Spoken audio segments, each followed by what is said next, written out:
Hello, learners.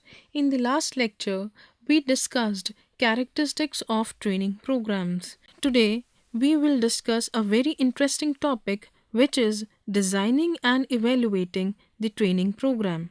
The considerations for developing a training program are as follows. Number one, needs assessment and learning objective.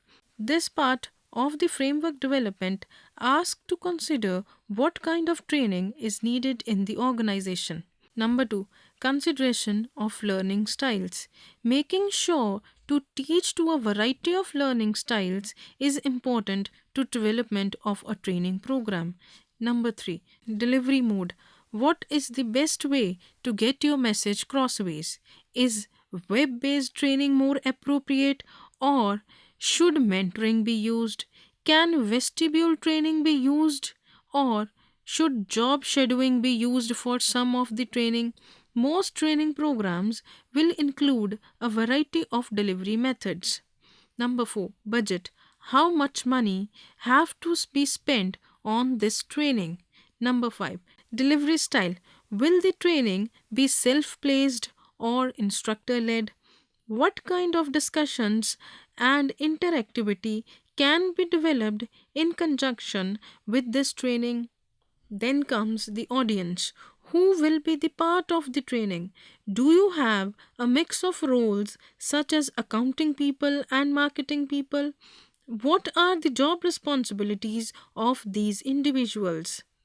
Then, the another consideration for developing a training program is content. What needs to be taught? How will you sequence the information?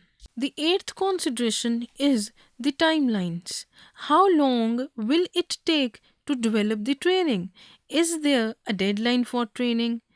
The ninth one is communication. How will the employees know whether the training is available to them or not? The last one is measuring effectiveness of training. How will you know if your training worked? What ways will you use to measure this? Now, let me explain all the 10 considerations one by one. The first one is needs assessment. The first step in developing a training program is to determine what the organization needs in terms of training. There are three levels of training need assessment: organization assessment, occupational or task assessment, and individual assessment. Number one, organizational assessment. This type of assessment considers things such as changing demographics and technological trends. Overall, this type of assessment looks at how the organization as a whole can handle its weaknesses while promoting strengths. Number two, occupational or task assessment. This type of assessment looks at the specific task, skills, knowledge, and abilities required to do jobs within an organization. The third one, individual assessment. An individual assessment looks at the performance of an individual employee and determines what training should be accomplished for that individual. There are also types of training that will likely be required for a job, such as technical training, safety training, quality training, and professional training.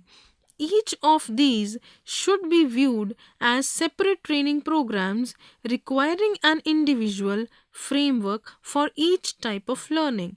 For example, an employee orientation framework will look entirely different from an in house technical training, whereby in the first one, an employee is introduced to the organization, and in the later one, technical skills of the workers are enhanced in the organization.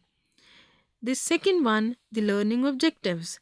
A learning objective is what make you want the learner to be able to do, explain or demonstrate at the end of the training period. Good learning objectives are performance based and clear, and the end result of the learning objective can be observed or measured in some way. Examples of learning objectives might include the following. Number one, be able to explain the company policy on sexual harassment and give examples of it.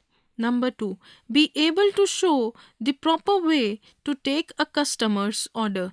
Number three, perform a variety of customer need analysis using company's software. Number four, understand and utilize the new expense tracking software.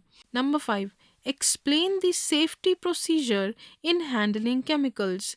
Number six, be able to explain the types of communication styles and strategies to effectively deal with each style. Number seven, demonstrate ethics when handling customer complaints.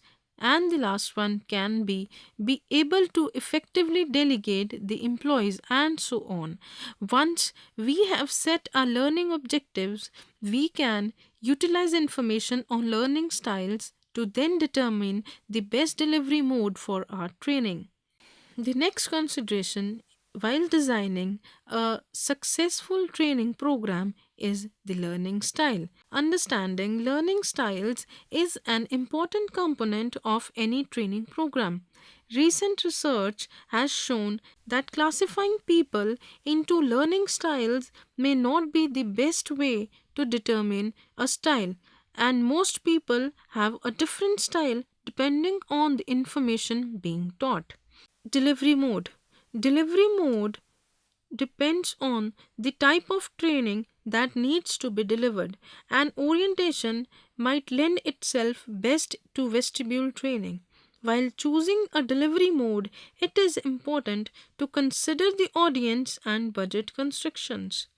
It offers in class and online class for all associates and constantly add to its course catalog. This is a major recruitment as well as retention tool for the employees. That's all for today. Thank you.